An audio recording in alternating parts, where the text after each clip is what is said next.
For today's vlog mga kamars ay mayroon na naman tayong panibagong YouTube channel na i-review o i-feature walang iba kundi ang YouTube channel ni Pugong Biyahero. Si Pugong Biyahero ay mayroon siyang 4.2 million subscribers. Dito sa video na ito mga kamars ay ating alamin kung magkano nga ba ang kanyang estimated YouTube sahod. Disclaimer, lahat ng makikita nyong amount dito or mababanggit kong amount dito ay pawang estimated po lamang gamit ang Social Blade. Ang Social Blade ay isang public website na kahit sino ay pwedeng tumingin dito at maaari rin makita ang mga estimated YouTube sahod ng mga vlogger or content creator. Layunin po lamang ng video na ito na makapagbigay ng inspirasyon sa mga tao makapanood nito, lalong-lalo na sa mga small YouTubers. Ano pang hintay natin mga kamars? Samahan nyo na akong i-review natin ang estimated YouTube sahod ni Pugong Biyahero. So yun mga kamars, nandito tayo ngayon sa official YouTube channel ni Pugong Biyahero dito sa Social Blade. So meron na siyang subscribers na 4.2 million subscribers at meron siyang 3,300 videos upload at umabot ng 1.5 billion video views at ginawa ang kanyang YouTube channel noong August 21, 2016. Total grade B+. Social Blade rank ay pang 37,630. Subscribers rank ay pang 1,010. Video views rank ay umabot ng 18,213. Country rank ay pang 59 siya sa Pilipinas bilang isang charity vlogger. Nakakuha siya ng 20,000 subscribers in the last 30 days at umabot ang 28 million video views in the last 30 days.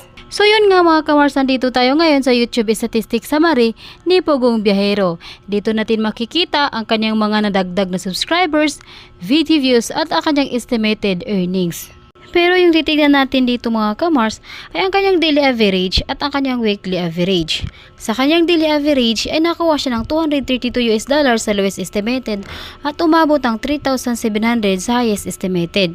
I-convert naman natin ito sa piso. Simula natin pag-convert sa lowest estimated na siyang $232 times natin sa 59 ay mayroon siyang 13,688 pesos na posibleng kitain sa loob ng isang araw. At kung maabot naman yung highest na mayroon siyang $3,700 i-times natin sa 59 ay mayroon siyang 218,300 pesos na posibleng kitain sa loob ng isang araw. At dito naman tayo ngayon sa kanyang weekly average.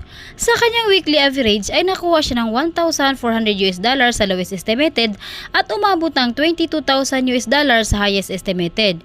I-convert naman natin ito sa piso. Simula ito pag-convert sa lowest estimated na meron siyang $1,400 i-times natin sa 59 ay mayroon siyang 82,600 pesos na posibleng kitain sa loob ng isang linggo. At kung maabot naman ang highest na meron siyang $22,000 i-times natin sa 59 ay meron siyang 1,298,000 pesos na posibleng kitain sa loob ng isang linggo.